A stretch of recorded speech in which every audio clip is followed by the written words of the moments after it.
G'day there guys, it's your Aussie Hubby Markee, back at it again with another episode of r/JustnoHOA. Now with that said, I want you to sit back, relax, chuck a like on this video and a prawn on the barbie, and get ready for some bloody good content. Side note before we get into this one guys, if you haven't watched my episode from yesterday, HOA Nonsense in the Modern Age, you won't understand what's going on in this one, so click the link on the top right of the corner of the screen or go and find that one if you'd like. So, with that said, we're going to continue from where we left off yesterday with the absolutely phenomenal comments this guy's making on his post. To recap from the Dan667, I'm interested in hearing some of any of their replies to your lovely emails. Unfortunately, their replies are all very G-rated, as I think they're very much aware of how little of a leg they have to stand on. Most of the replies are fairly standard, but I take joy in passing through whatever little digs they can reasonably get in their responses. Scott, as per our previous email, and then just replying with some 8-paragraph novel detailing exactly how screwed up they've made life for all the residents in the condos. I did once get into a fantastic argument regarding a Surface laptop I bought on Amazon a while ago, and I managed to pee off the sales rep something fierce. I will see if I can dig that one up if there's any interest. Edit. Unfortunately, I was not able to find the entire laptop saga. I could only find snippets of it. Essentially what happened, I ordered a Surface off of Amazon, it cost $921.42. Then, as soon as I ordered the laptop, it dropped in price from the price I paid to $879.99 from the same distributor. And I thought that was some shady bullcrap, so I emailed them and basically said, please refund me the difference of your Ponzi scheme. And their response was, the only way we'll sell it to you at a lower price is if you return the laptop, then purchase it again at the lower price. Then we'll ship you out a new one. So these were my responses to that. Hi Daniel. The laptop arrived today. Are we actually truthfully going to go through with this? Am I going to repackage up a perfectly functional and working computer for a refund, print out a shipping label, package it up, send it back to you, and then repurchase the exact same computer for $41.43 cheaper? You're going to get it back in your warehouse, take it out of the shipping box, put it back on a shelf, only to go to your office and see a list of new orders, take it directly back off the shelf, and put it back in the same box and send it back to the same address to the same person who bought it the first time. I mean, we're really going to do that. I'm not a huge hippie, but I do care about the environment a little more than I used to after living in Seattle for 3 years. And this just seems like a supreme waste of resources for everyone involved, including the UPS driver, whom I imagine will be driving a large freight truck completely devoid of parcels, save for a single laptop box being comically and unnecessarily held down by ratchet straps. He probably hasn't seen his family in days, and now has to drive from Seattle to Texas, or wherever you guys are based, because I refuse to simply bend over and accept the fact that you're going to try and capitalize on $41.43 by assuming that I'll cave in and just live with the purchase, instead of going through a long, drawn-out process to save money. I am more stubborn than you, and I analyze every purchase I make in terms of how many times I can go to Chipotle with the money I'm saving. In this case, that number is 5, and that is more than enough for me to tell you to take your overpriced laptop back. I'm being more vindictive than usual about this, because school starts in 5 days for me. At this rate, I'm not going to have the computer by the first day of classes, and while that's not the biggest issue in the world, it is an inconvenience being brought upon me for no other reason than poor customer service from a company that refuses to credit me back the difference in price on a product they themselves lowered the price on 2 hours after I bought it. I swear to you, damn Daniel, I will affix your return shipping label to the box they normally deliver motorcycles in and fill it to the brim with packing peanuts to ship a 2-pound laptop back to you. They'll need a forklift to get the box off the truck. Let me know if I should drop by the Everett Power Sports shipping and receiving department. Hello, this is Damn Daniel. Thank you very much for following up with me, and we appreciate the purchase. I may not be able to refund the amount requested, which is $41.43. However, I'll definitely let you know shortly with how much I'm able to discount. I'll be contacting you within the next few hours or so. I'm on pins and needles, Daniel. 4 minutes? Jesus. Thank you for following up. I am able to apply a $20 discount. Please let me know if that's acceptable. Looking forward to hearing back from you. Hi, Daryl. That sounds great, but where is the remaining $21.43 going to come from? Dennis. Thank you for your offer. I am afraid I must reject it, as there appears to be far more pressing issues with the laptop I have purchased. I am attaching, for your reference, 1 or 2 or 11 photos of the state of the laptop, which I can only describe as being a perpetual state of blue screen horror, and which spirals into a blue screen if you even so much as sneeze in the same room. I was very confused by this. It blue screen of death the very first time I opened the clamshell, which is extremely odd for a brand new factory stock product. I figured it must have auto-updated while in the packaging, or something to that effect, and the update was causing kernel issues. So as soon as I got it out of the BSOD boot loop, which is about 4 cycles, I updated Windows and restarted, only to find myself in the same boot loop. Around the 2nd or 3rd day of using it, I figured I'd start taking a photo every time it crashed to see if the errors were similar. They weren't. This struck me as odd because that would mean it's likely a hard drive issue instead of a software one. And this is, after all, a brand new laptop, right, Daryl? Denise? DeLorean? See, this is where it gets interesting for me. When I pulled the computer out of the box, I noticed that the little anti-tamper adhesive seal was broken, and the adhesive backing has what appears to be cat hair all over it. Look, I do not own a cat. The little chrome Windows logo on the back of the laptop has fingerprints on it under the plastic wrap. The pen nib on the stylus is slightly worn down. Overall, it's still in great condition apart from the small caveat where, due to the aforementioned issue of constant crashing, it literally cannot even remotely function as a laptop. On day 5, the laptop is now failing to hold a charge beyond about 30%. I don't know what state of refurbished you might consider this laptop, Darren, but under no circumstances is it a new product. So, I called Microsoft's tech support line and explained to them the situation and gave them the serial number, which they told me had been registered before. I told them that I purchased this device brand new on Amazon from a questionable company who insists on haggling me over $21 after jacking up the price on a laptop and then subsequently lowering it 2 hours after I had bought it because that makes sense. After a few hours of problem solving and testing, the representative on the phone decided that the best course of action on the Microsoft's part would be to simply replace the defective product with a new one and bring the bad one in for diagnostic testing and eventual recycling. So, congratulations Digital and more, Microsoft is bending over on your behalf and eating the cost of a laptop because you think that repackaging relatively clean laptops with unknown drop histories is an acceptable business practice. So all of this to say, no, I do not find the $20 discount acceptable. The original price that I purchased the laptop was for $921.43.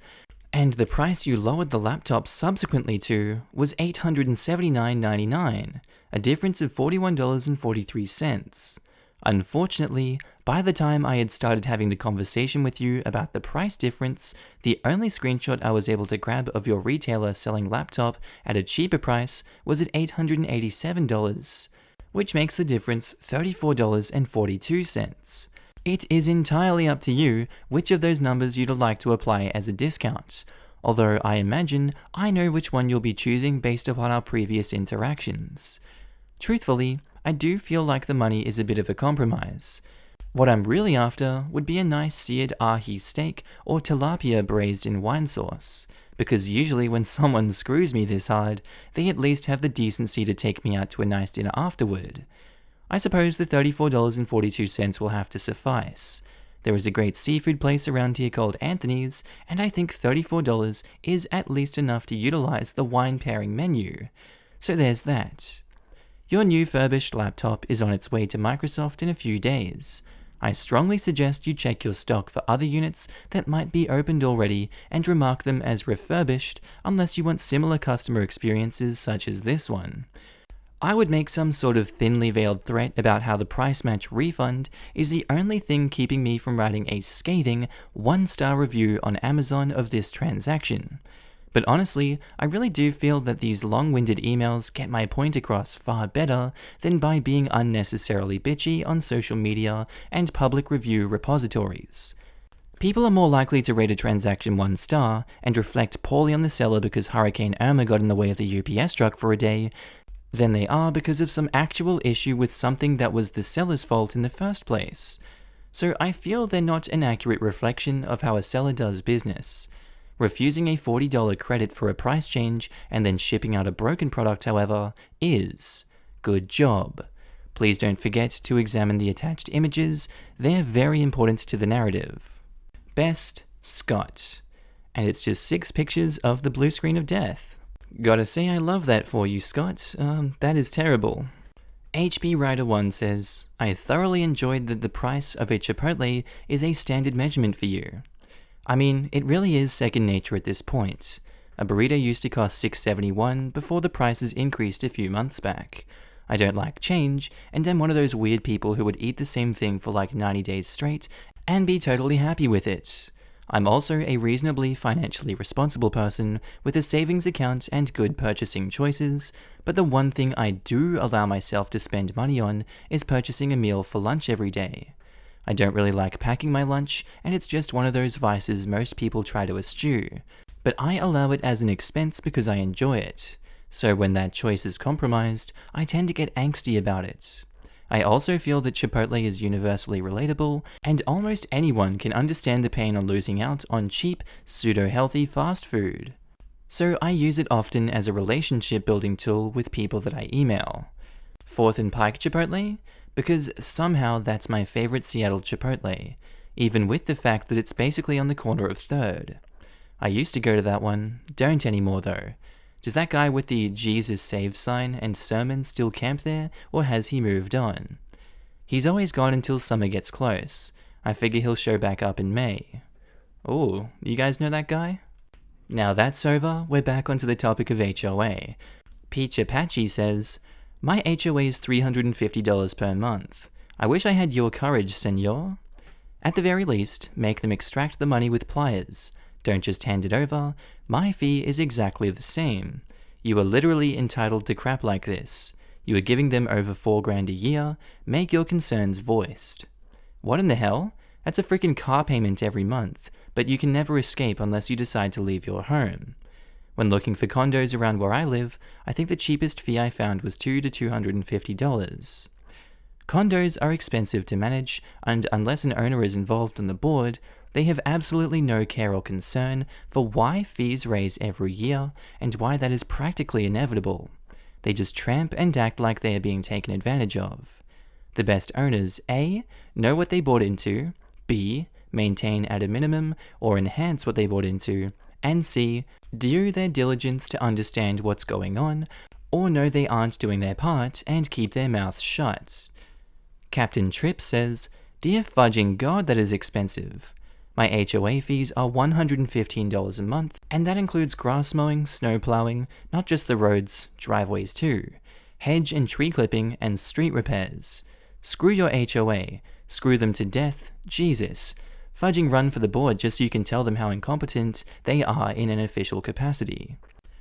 OP says, it snowed quite badly in Seattle in early February, and the hill I live on is a convergence zone that averages around 30% or more snow or rainfall than the surrounding area less than a mile away. So while the general metropolitan area got anywhere from 12 to 18 inches, we were sitting around 2.5 feet when all was said and done, and then it stayed cold for the next 2 weeks, so the snow stuck. It was seriously a crap show. I can't show that video, there's lots of swearing in it, but it's hilarious. It's basically like 6 to 8 cars all stuck on the hill because they can't move, and 2 people pushing a car up the hill. The HOA didn't bother plowing until the very first day of warm weather, and then what they actually did to plow, and I find this truly utterly hilarious, was instead of actually paying for a real snowplow to drive through the complex, 2 people must have sat on the hood of the sedan holding snow shovels down while they drove forward. or something to that effect, because we had 2 parallel tracks running the length of the complex like an Autopia-style central median between them. So you could traverse the complex and have a good look at your parking spots, but you couldn't get out of the central median to actually park your fudging car. I drive a WRX with snow tires, which is notoriously awesome in the snow, but it was totally hopeless to actually try to park. My boyfriend drives a 4Runner and he literally had to use the crawl control function just to get out of the median and park in his spot. Anzac87 asks, why not run for the board? I would rather push ball bearings up my pee-pee one by one than put 1 foot in that dumpster fire. I didn't spot anyone suggesting you actually attend meetings. I do make it a point to attend the yearly budget meeting. I'm unfortunately working in the hospital almost always during the monthly smaller meetings they have, which is most likely intentional. My HOA, while dysfunctional, not to the extent of yours, typically has the monthly meetings at 11 AM or 1:30 PM on weekdays. You know, when 90% of said homeowners are at work. It allows the retirees and stay-at-home mums to rule the HOA roost, keep the faith, and hilarious letters. Seeker3 says, genuinely amused that you prefer elaborately, floridly complaining and writing ineffectual emails rather than running for the board on a promise to fix things you complain about. If these people are so terrible, surely it will be easy as pie to vote them out. I guess the emails are funny, but it's all rather self-indulgent. I want you to understand that your suggestion, amid copious other suggestions in this thread to simply run for the board and fix all the things you complain about, is utterly asinine and begets the entire premise of why HOAs have issues in the first place. An HOA board commitment is not some 1 hour per night powwow you have with people to rectify some issues. It's often as time-consuming as a full-time job. Among people who generally reside in communities with an HOA, which is largely working class, there is seldom extra time for the people who would genuinely affect change to actually commit to working on one. The people on my HOA board are all retirees by no small coincidence, because they're the ones who have the time to commit, and because they're the ones with the greatest current interest in keeping the status quo. For the last 2 years, we have had the same board president because she has run unopposed. Nobody enjoys her or her antics, but nobody has the time to run against her. Literally nobody out of an 80-unit complex. You seem to think I sit on my ass all day doing literally nothing but writing emails expecting the world to change, but neglect the fact that the earliest email in this chain was from 2017, a time differential of almost 2 years to write a few paragraphs about some basic crap. I don't subscribe to your false equivalency that not running for the board is analogous to not caring enough to do something about it. Seeker3 claps back. This is a lot of words you have time to type. Run for the fudging board or encourage someone else to if you are so busy. Not to be too melodramatic, but a huge problem in our country right now is people's enthusiasm for complaining and posting on the internet about how creatively they are complaining, and then not doing a goddamn thing to fix the problem. Participate in the solution. What an asinine suggestion. Jesus. I enjoyed the part where you directly respond to literally not one single argument I made. Having 4 minutes to type out a response doesn't really equivocate to what you suggested, but I hope you personally have the time to commit.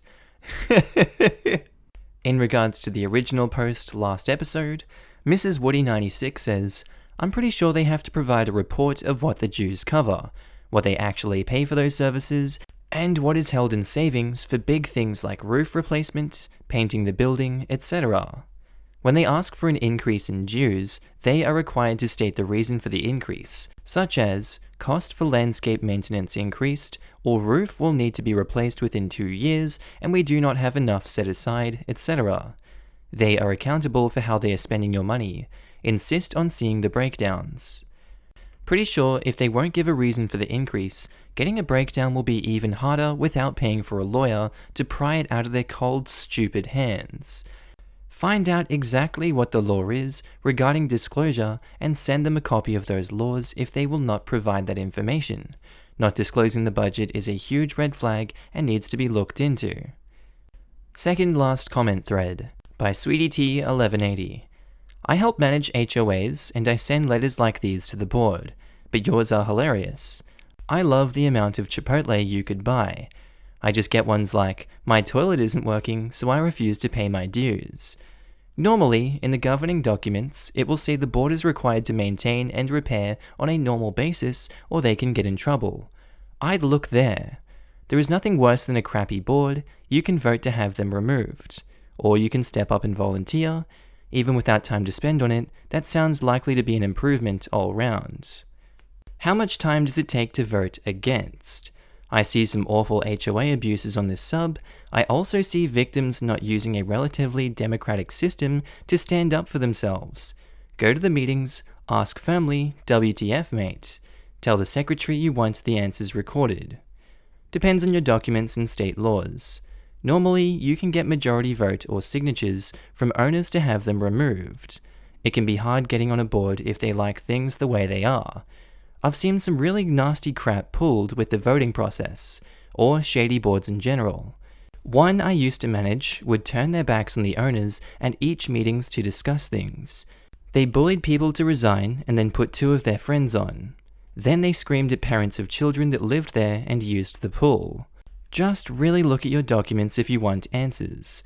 Board info is in the bylaws and rules, and state laws are in your CC&Rs. And last one by deleted. You really think $300 a month is brutally high?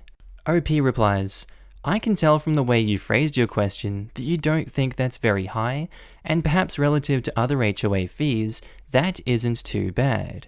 But I think what you might have missed from my copious comments throughout this entire thread is that I don't find throwing $350 for screw all in return to be, as other people might say, a good deal. If I paid that and saw substantial return on investment, I would be happy to pay that and more, but I don't. I'm also in Linwood, which is fairly far north of Seattle proper, and paying $25 above the average for Ballard, which is a much more expensive neighborhood, so actually, yes, it is relatively high. And they reply, well, have you seen your expense report? I can tell you that our HOA is high, $500. But the spending breakdown shows where the money is going. Approximately $100 to utilities, $110 to insurance, $90 to reserve fund, $100 to services and maintenance, and $100 to repair. And yeah, that's where I'm going to leave today's episode, guys. Sorry that it was all comments, but I thought they were all relevant and really interesting. This is a screw HOA, complain about the HOA subreddit, so I thought it was appropriate to give this one the dues it deserved. That's all I have to say. If you've got your own stories, I'd love to hear them down in the comments. I'm going to chuck you guys to outro Markee now. Alright guys, that's all for today's episode. I hope you enjoyed it. If you did, be sure to tell me what you thought about it down in the comments down below. If you're new to the channel, also don't forget to subscribe. It would really help out with my channel growth. And also, a huge shout out to my channel patrons and members. I just love you guys and thank you for supporting me on this journey. If you guys are new to the channel and you'd like to support me, links are down below for the Patreon, or you can click the join button next to subscribe if you'd like to become a channel member. Alright guys, that's all for today's episode. I hope you enjoyed it. I hope you have a good day, night, sleep, whatever you're up to, and I'll see you in the next episode. Bye.